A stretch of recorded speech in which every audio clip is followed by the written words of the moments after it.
Marsabit.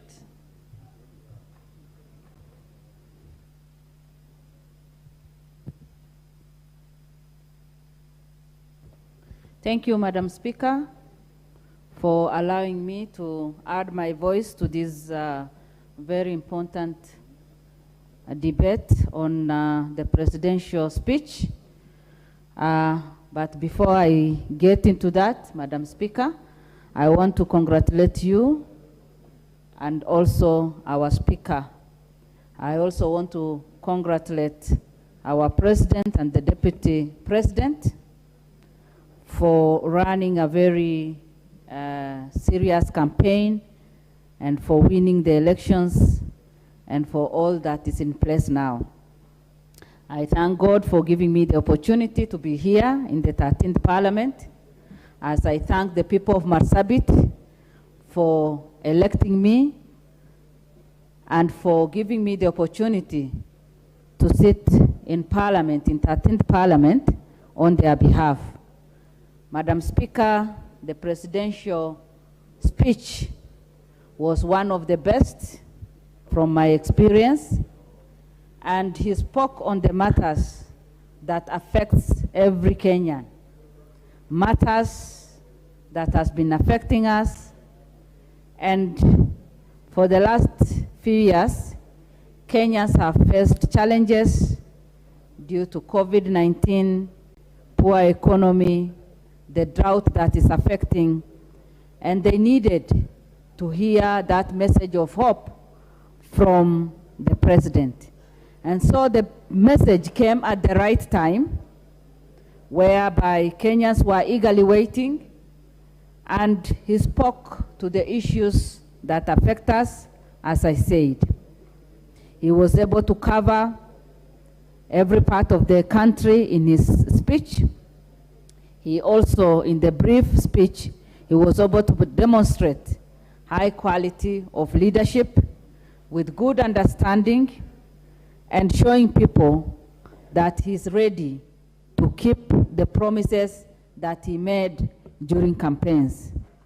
Madam Speaker, the president spoke about the elected or re-elected members, together with women who have been elected, and also about the peaceful elections. That, to me, means a lot, because when members are re-elected, then it means that we are building our leaders, we are building confidence in their leadership, and that they'll be able to provide that quality leadership and also finish some of the projects, and there is continuity in the work that has been begun. When he touched on the women that have been elected and encouraged women in leadership, it gave me a lot of hope, putting into consideration the challenges that women go through as they go through elections, as they give themselves for leadership positions, the challenges they face from the people and from their counterparts. Madam Speaker, this shows that our president is ready to work with women in a very special way, such that come 2027, we'll have even more women. Mine is just to encourage women with dreams to be leaders, with dreams to be one day members of parliament in whatever capacity. I just want to encourage them, because it takes a lot of courage, it takes a lot of prayers, and it takes a lot of determination. You cannot just sit and say, yes, the government is for us as women. But I just want to encourage women like me to work hard, to fight for their space, and to be there so that they can be elected by their constituencies. Madam Speaker, again, the president touched on the peaceful election, and that gave me a lot of hope, because the issue of ethnicity that has always been there is no longer a problem to us. 2022 We went through a lot of dynamics. Kenyans united, Kenyans elected the leaders they wanted without putting into consideration clanism and ethnicity. This is something that has affected many parts of the country, and especially where I come from, though not in election time particularly, but it is something that has dragged Kenya in a big way. It has hindered development. It has stopped us from electing visionary and capable leaders. But this time round, Kenyans have demonstrated a different way of dealing with that, and it gives us hope that soon and very soon, we will get out of this challenge. I congratulate our country and the citizens for remaining peaceful throughout election time, and also for bearing in mind what unites our country. We are together, we are one nation, we will live together.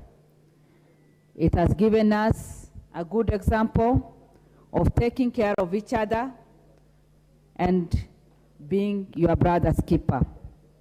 His Excellency has assured us that in his administration will be open, transparent, and will rely on oversight. Madam Speaker, giving assurance to Kenyans that his administration will be open enough and transparent, whereby we know our past experience. This will give every Kenyan the confidence to give their best to the nation. We know that Kenyans are very hardworking people, and everything depends on the leader. By the fact that he has given us the assurance, I'm sure this will encourage the 30 million, the 40 million Kenyans who are working hard every day to feed their families, to even go extra mile so that our country can be one of the best. He also, in his speech, touched on the idea of CS to explain policy and answer questions on the floor of the House to enhance accountability. This is one of the best things that can happen, and it gives us good working relationship. Accountability is one thing that has been missing in our country, and by doing this, we'll be able to feed the country well with information, as information is power. Every citizen will be following what is happening, and as questions will be answered on this floor, in this floor, members will know that the members of the parliament are doing their work, and the cabinet secretaries are also doing their work. With that good representation, then we are only assured of good progress. Madam Speaker, the President also spoke about affordable credit, which makes a huge difference in the rate of business growth. Access to affordable credit is what Kenyans need today. Families have lost their businesses since COVID-19 came. Families have lost their businesses because of poor economy. Families have faced financial challenges and constraints. Many have committed suicide. Many people are depressed. People have developed terminal illnesses, and they are not able to sustain their families. This has affected Kenyans in a very negative way. The speech gave a lot of hope, and especially the idea of affordable credit makes a huge difference, as he says, and Kenyans will be revived. People will be able to revive their businesses. People will be able to enhance their businesses and start their businesses and move on. Madam Speaker, there is no better gift to our citizens than this. In addition to that, he mentioned about the 50 billion, Hustler Fund per year. This is a big relief. As we know, poverty is one thing that has affected our country for many years. By doing this,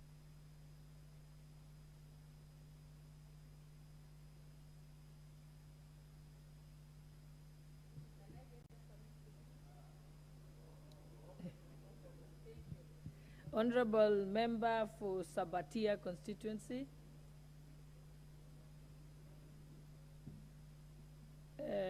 Honorable Member